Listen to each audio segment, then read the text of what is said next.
दोस्तों, कैसे हो आप? आज हम सब मम्मी, मैं, चाचा जी, भैया, मेरी मौसी के घर आए हुए हैं, झारखंड में। देखो, यहाँ सब कितना हरा भरा है। मम्मी, देखो यहाँ कितना अच्छा लग रहा है। यहाँ कितने सारे पेड़ हैं। हमारे घर के पास तो बहुत ही कम पेड़ पौधे नजर आते हैं। मैं यहाँ पहले बहुत बार आया हूँ। कई दिनों तक रहा हूँ। तब तो यहाँ बहुत हरियाली हुआ करती थी। अब तो काफी पेड़ पौधों को काटकर दुकान और मकान बना दिए हैं। हाँ, पहले हमारे घर के पास भी बहुत से पेड़ हुआ करते थे। धीरे धीरे वो सब गायब हो गए हैं। पहले वहां कितनी सारी चिड़िया दिखती थी, लेकिन अब शायद ही कुछ पक्षी दिखते हैं, है ना? जब पेड़ पौधे ही नहीं तो पक्षी कैसे रहेंगे?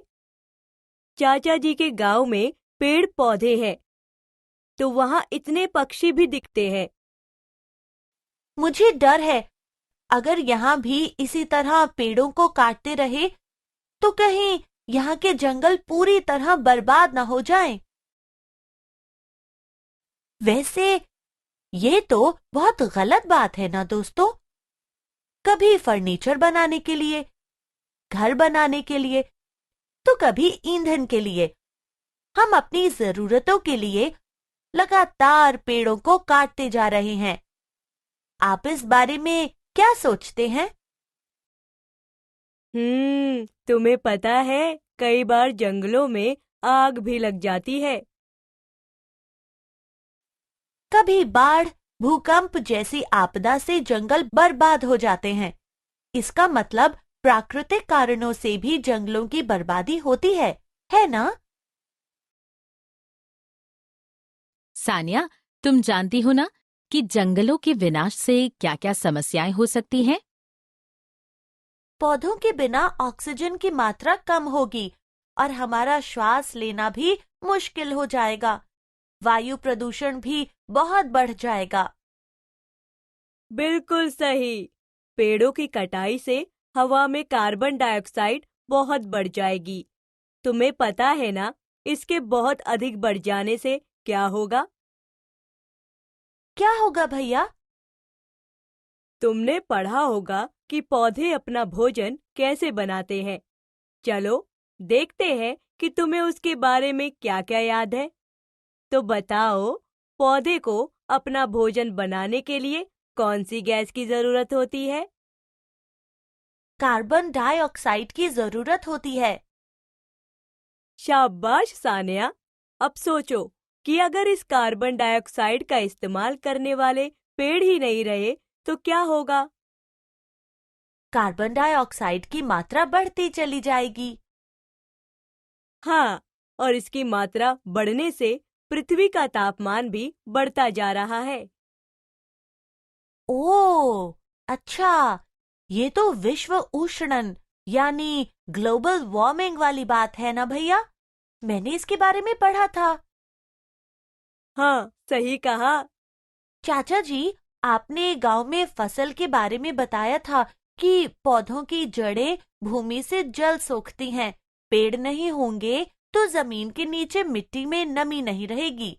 इससे तो आपको बहुत समस्या होती होगी, है ना? बिल्कुल। इससे मिट्टी का उपजाऊपन खत्म हो जाता है, क्योंकि भूमि में जल बहुत ही कम हो जाता है। आओ मैं तुम्हें दिखाता हूं। यह है मिट्टी। इसमें कोई पेड़ पौधा नहीं। ये इस मिट्टी में ये पौधे लगे हैं। अब तुम दोनों बारी बारी से तेजी से पानी डालकर देखो क्या होता है।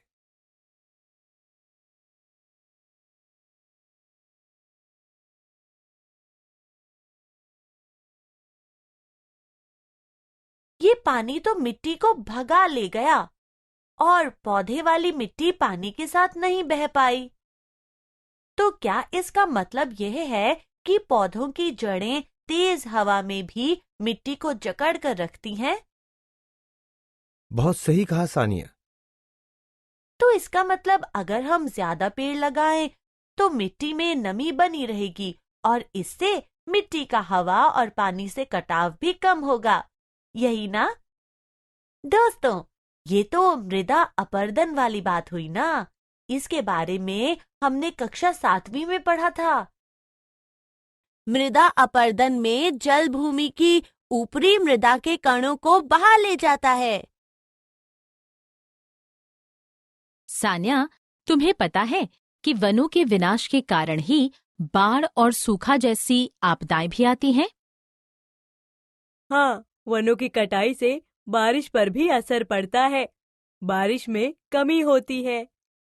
वनों के कटाई से एक ओर जहां वर्षा में कमी आती है तो दूसरी ओर बाढ़ आती है। यह कैसे संभव हो सकता है? दोस्तों, क्या इसका संबंध भी मिट्टी का जल सोखने की शक्ति से हो सकता है? आप इस बारे में क्या सोचते हैं? क्या सोच रही हो सान्या? मैं सोच रही हूँ कि जंगलों का विनाश इतनी बड़ी समस्या है, तो हमें इसके कुछ हल ढूंढने चाहिए। तो क्या सोचा तुमने? हम घरों में लकड़ी से बनी चीजों का उपयोग कम कर सकते हैं। क्यों दोस्तों, आपको क्या लगता है? क्या हम लकड़ी की बजाय किसी और चीज से बने दरवाजों या फर्नीचर का इस्तेमाल कर सकते हैं? जैसे कृत्रिम प्लास्टिक, लोहे का दरवाजा और लोहे की खिड़की और एल्युमिनियम का दरवाजा, प्लास्टिक की कुर्सी और सीमेंट की बेंच।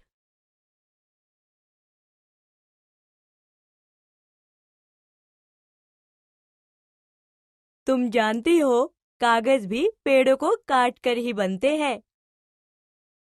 फिर तो मैं कागज की बचत जरूर करूंगी। भैया, क्यों ना हम कागजों का दोबारा इस्तेमाल करें? कागज की लुगदी से अलग अलग चीजें बनाई जा सकती हैं। अच्छी बात है, हम अपने घर में भी यह करेंगे। लेकिन सिर्फ ऐसा करने से ही पेड़ों की रक्षा तो नहीं हो सकती। बाकी चीजों के लिए तो लोग वनों को काटेंगे ही। इसका तो एक ही हल हो सकता है कि हम जितने पेड़ों को काटते हैं उससे अधिक नए पेड़ों को लगाते रहें। आप क्या सोचते हैं भैया? तुम्हारी बात बिल्कुल सही है। हम इन बातों का ध्यान रख सकते हैं। हमें भी अपने घरों के पास पेड़ लगाना चाहिए। यदि ईंधन के लिए पेड़ की लकड़ी का इस्तेमाल करना है, तो डाल कटाई इस तरह से हो कि पेड़ पूरी तरह से नष्ट ना हो। स्थानीय रूप से वैकल्पिक ईंधन के विषय में जानकारी इकट्ठा करके लोगों में जागरूकता फैलाना। सड़कों के किनारे पेड़ों की जड़ों की सुरक्षा के लिए तत्पर रहना। पेड़ के तने के आसपास सीमेंट का उपयोग करके पक्का करने से होने वाली हानि के बारे में जागरूकता फैलाना। स्कूल के आसपास के पेड़ों के स्वास्थ्य पर ध्यान देना। सारांश।